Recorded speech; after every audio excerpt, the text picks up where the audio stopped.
Ya, teman-teman, akhirnya emas melejit sampai ke level 3290-an, bahkan kita hampir saja akan mendekati level 3.300 dan pasar saham sepertinya mengalami kendala kembali.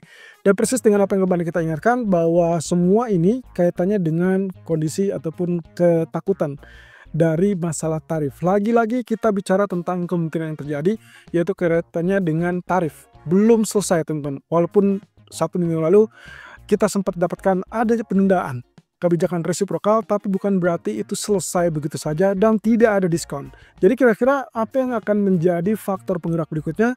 Ya masih sama, semuanya adalah kaitannya dengan tarif, dan ini dia salah satu atau mungkin beberapa poin yang harus teman-teman ketahui. So, faktor penggerak market yang pertama datang dari data ekonomi. Data ekonominya adalah New York Empire State Manufacturing Index yang ternyata rilisnya adalah -8 versus ekspektasi -14,5. Kalau kita perhatikan antara aktual versus ekspektasi, jelas ini adalah penguatan. Tapi masalahnya adalah angkanya masih tetap minus atau di bawah 0. Dimana kalau misalnya kita compare lagi dengan data bulan sebelumnya yang -20, memang juga ini juga tercatat sebagai perbaikan lah gitu ya. Tapi pada dasarnya karena tetap di bawah 0, inilah yang membuat market kecenderungannya melihat masih tetap dalam kasus perlambatan. Dan bahkan Business Condition Index menunjukkan angka -7,4 dari, atau ya kalau kita compare dari bulan sebelumnya plus atau positif 12,7. Hal ini menunjukkan bahwa adanya penurunan tajam pada sentimen bisnis dan kelihatannya ekonomi tidak baik-baik saja. Untuk saat ini setidaknya hal tersebut menunjukkan indikasi bahwa perusahaan-perusahaan atau para pebisnis mulai kecenderungannya semakin menguat untuk pesimismenya, dan mereka khawatir ini kemungkinan belum akan selesai. Dan lucunya, data-data ini justru muncul di data survei yang memang secara riwayat tidak pernah menunjukkan hal tersebut. Jadi hati-hati, walaupun kalau kita lihat secara agenda dari ekonomi kalender, data tersebut kecenderungannya adalah data tingkat 2 yang biasanya kita sebut dengan medium impact. Tapi ya seperti yang terlihat di malam, ini mengindikasikan sesuatu hal yang mungkin mengarah kepada perlambatan atau kekhawatiran melambatnya ekonomi. Kemudian terkait dengan tarif, ada beberapa poin yang saya tampilkan di sini kaitannya dengan perkembangan terbaru dan juga efek dari tarif tersebut. Kekhawatiran tarif, efeknya kemana, imbasnya kemana. Salah satunya, perusahaan Nissan akan memangkas produksi mobil terlarisnya di Amerika, yaitu seri Rogue SUV, yang merupakan ini adalah sebagai tanggapan dari kebijakan tarif yang diusung oleh Donald Trump. Kemudian yang kedua adalah IAA ternyata juga ikut sama-sama dengan OPEC yang memangkas proyeksi pertumbuhan permintaan, dan kita lihat di situ terjadi penurunan yang signifikan, dan itulah sebabnya kenapa crude oil atau harga minyak WTI itu kembali turun di bawah level $61. Nah, kemudian yang ketiga adalah China, yang lagi-lagi kita bicara tentang efek dari kebijakan tarif. Salah satunya perkembangan terbaru dari China adalah menyerukan kepada maskapai penerbangannya untuk hentikan pemesanan ataupun pengiriman atau delivery dari pesawat jet Boeing yang memang mereka sedang tunggu-tunggu. Jadi ini sebagai imbas lagi-lagi hubungan yang tidak harmonis antara Amerika dan China, yang bisa dibilang sedikit memanas atau mungkin beberapa poin ke atas sudah memanas dibandingkan versi sebelumnya. Jadi kalau saya ingat dari bulan Februari setelah terjadinya pengumuman kaitan dengan tarif, China sama sekali tidak ditunda, justru dia tetap diberlakukan, dan akhirnya meledaknya ataupun ya katakanlah ketegangan tersebut semakin memuncak itu di saat diumumkan resiprokal. Di sisi lain resiprokal untuk negara-negara lain ditunda untuk 90 hari ke depan, sementara China tetap dinaikkan dan bahkan sampai terakhir adalah 145%, sampai akhirnya juga terjadi retaliation ataupun pembalasan dari China terhadap Amerika sebesar 125%. Dan itu judul utama kita minggu ini sampai mungkin beberapa waktu ke depan, karena sampai saat ini saya tidak dapatkan kabar bagus untuk masalah apakah Amerika dalam ini ada Donald Trump akan bertemu dengan Presiden Xi Jinping atau tidak. Nah, perkembangan terbaru terkait dengan tarif juga teman-teman, salah satu yang kita bicarakan atau yang kita harapkan adalah trade deals ataupun kesepakatan perdagangan. Klaim dari Amerika ataupun Gedung Putih mengatakan bahwa mereka sudah mencatat ada 15 lebih proposal yang kategorinya mungkin sedang dipertimbangkan, artinya mungkin akan terjadi pengurangan tarif atau mungkin diskon atau mungkin bahkan sama sekali tidak diperlukan. Nah, kemudian ya memang kondisinya kita tidak tahu ya laporan yang real ataupun yang sebenarnya seperti apa. Tapi yang jelas memang ada beberapa negara yang sudah dalam tahapan menunggu hasil dari keputusan tersebut.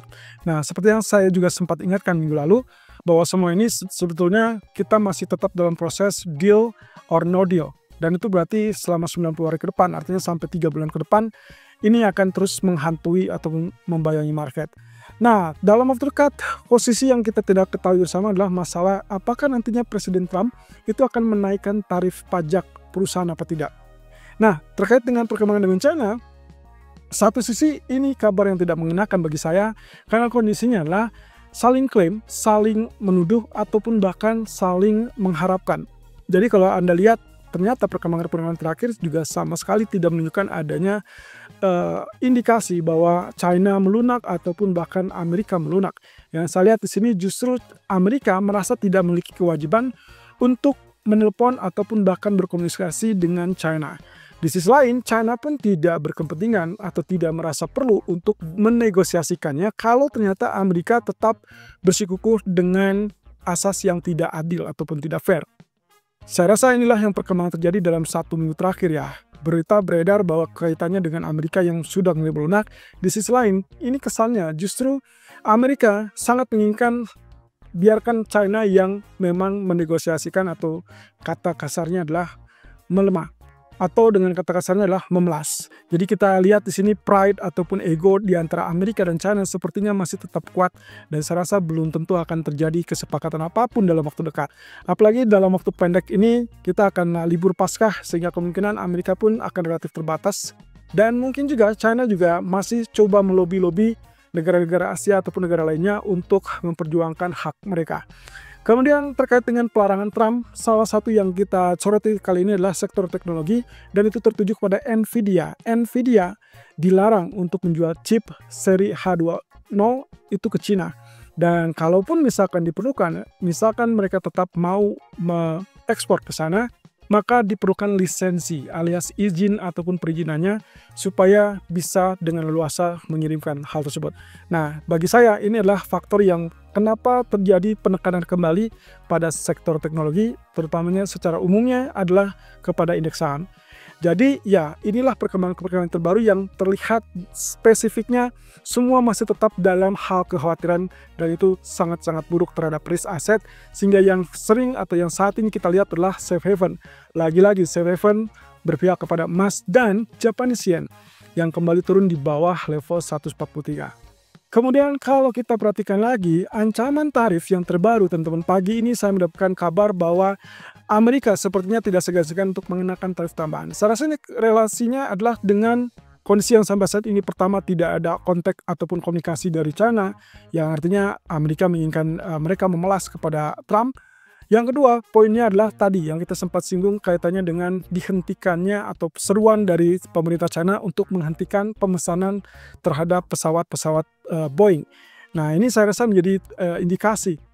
Kalau kita merujuk kepada apa yang disampaikan China saat dia melakukan retaliation 125% untuk tarif terhadap Amerika, saya sempat teringat ada kalimat yang secara spesifik menurut China, itulah mereka tidak akan membalas kalau misalkan Amerika melakukan serangan balik ataupun penambahan tarif. Tapi kalimat yang harus digarisbawahi di situ adalah bukan masalah tarifnya atau angka spesifiknya dari 125 menjadi 140 atau seterusnya, melainkan China dalam ini menekankan bahwa mereka akan tetap berjuang sampai akhir, termasuk salah satunya adalah ancaman dengan pengurangan ekspor ataupun bahkan seperti yang terlihat tadi, yaitu pemesan terhadap pesawat-pesawat Boeing yang kemungkinan kategorinya akan ditunda untuk sementara waktu. Ya, artinya perkembangan lebih lanjut ini kelihatannya semakin memanas antara Amerika dan China. Apalagi kalau betul Gedung Putih mengeluarkan ancaman memang akan menggunakan ancaman ataupun tekanannya adalah kebijakan tarif akan lebih tinggi sampai 245%. Seharusnya inilah yang menyinggung kepada pemerintahan China. Itulah sebabnya kenapa risk aset kembali terbenam atau koreksi turun, dan emas kembali berjaya sampai detik ini kembali bertahan atau bahkan naik sampai mendekati level 3.300. Jadi saya rasa apapun yang terjadi dalam 1 atau 2 hari terakhir minggu ini, kita akan melihat kecenderungannya adalah masih dalam tahap ketegangan ataupun kecemasan perdagangan. So, hal lain yang juga cukup menarik adalah respon atau reaksi BOJ. Katsuo Ueda sepertinya agak mulai gatal ya untuk berekomendasi ataupun memberikan rekomendasi kepada bank, dalam ini adalah BOJ, kemungkinan untuk mempertimbangkan lebih lanjut apakah mereka perlu untuk merespon dengan kebijakan apa tidak. Satu sisi mereka juga menginginkan akan terjadinya kenaikan suku bunga, tapi dengan catatan mereka akan menaikkan itu kalau ternyata kondisinya ekonomi tidak terganggu, artinya pertumbuhan ekonominya masih cukup bagus sesuai proyeksi mereka. Nah, berdasarkan apa yang ditanyakan oleh para wartawan, bagaimana akan merespon terhadap kebijakan tarif dan dampaknya terhadap ekonomi Jepang, ya Ueda terus menekankan bahwa mereka akan bereaksi, akan merespon sesuai dengan apa yang diperlukan. Satu sisi yang terlihat adalah sampai saat ini kebijakan tarif punya efek, punya imbas kepada ekonomi Jepang, itulah baik itu positifnya ataupun negatifnya. Satu sisi yang semua itu akan terlihat dari risiko kenaikan inflasi ataupun bahkan penurunan inflasi dari Jepang. Ya intinya sih kalau kita lihat yen saat ini bergerak sebagai safe haven, bukan didukung oleh ekspektasi kenaikan suku bunga dari BOJ. Karena sampai saat ini saya pun tidak dapatkan kabar baru apakah itu menandakan bahwa ekonomi juga terbantu. Karena jelas berarti kalau misalkan kebijakan tarif itu akan mengganggu kepada inflasi. Dan sampai saat ini apakah inflasi Tokyo atau inflasi Jepang secara keseluruhan akan naik? Jawabannya belum diketahui dan kita belum tahu respon ataupun reaksi terhadap inflasi dari dampak tarif tersebut. Nah, satu sisi teman-teman, ini adalah data ekonomi tadi pagi yang kita lihat dengan data China, GDP 1,2% untuk basis kuartalnya dan terlihat itu berarti penurunan dari 1,6 menjadi 1,2%. Tapi basis tahunan kalau teman-teman lihat naik ke 5,4%. Sebetulnya kalau secara keseluruhan memang dia cenderung tidak banyak berubah ya, 5,4% di kuartal pertama dibandingkan kuartal sebelumnya, lalu kemudian ini lebih tinggi daripada ekspektasi 5,2. Artinya secara agregat sebetulnya ada ekspektasi pertumbuhan yang masih tetap stabil, terlepas dari kebijakan tarif yang dikenakan kepada China yang cukup besar, 145%. Dan lagi-lagi, saya teringat dengan pernyataan dari pejabat Fed yang mengatakan kemungkinan dampak tarif baru akan diketahui di bulan Juni. Jadi saya rasa sangat wajar ya, sangat normal bahwa apa yang terjadi pada data China itu belum merefleksikan dampak dari tarif.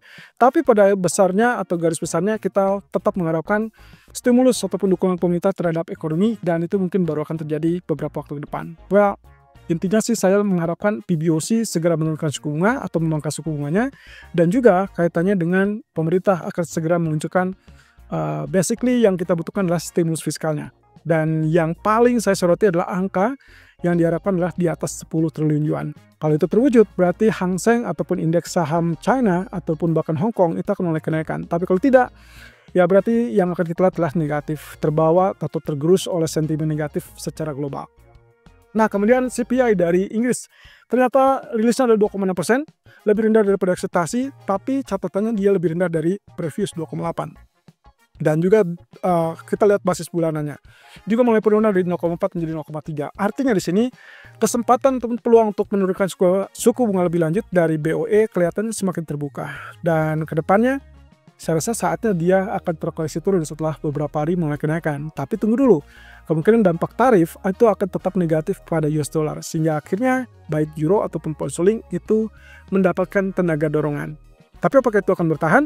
Khususnya untuk euro, kita masih harus lihat data CPI nanti sore, plus keputusan suku bunga dan juga press conference dari Lagarde besok sore atau besok malam. Jadi euro kemungkinan masih akan stuck, akan ya secara umum dia terlihat akan turun, tapi secara range mungkin pergerakan akan relatif terbatas.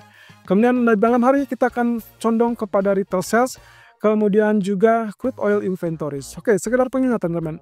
Berhubung di hari Jumat nanti akan libur dan market yang normal hanya forex, kemudian emas ataupun indeks saham akan tutup, berarti kita akan punya kesempatan untuk melihat range pergerakan ataupun volatility itu hanya maksimal sampai hari Kamis. Nah, untuk nanti malam retail sales, saya rasa begini, kalaupun misalnya kita bicara tentang dampaknya, maka dampak ini akan tergerus ataupun kalah dengan efek di mana market sedang menunggu perkembangan lebih lanjut terkait dengan tarif dan juga hubungan dagang antara Amerika dan China. Jadi saran saya kalau misalnya teman-teman lihat data yang relatif lebih bagus, maka kita akan lihat penguatan dolar, tapi hati-hati itu dampaknya sementara. Demikian pula sebaliknya. Kalau datanya lebih jelek, maka itu dampaknya relatif lebih bersifat sementara dan market akan kembali sentimennya tertuju kepada kebijakan tarif ataupun hubungan dagang antara Amerika dan China.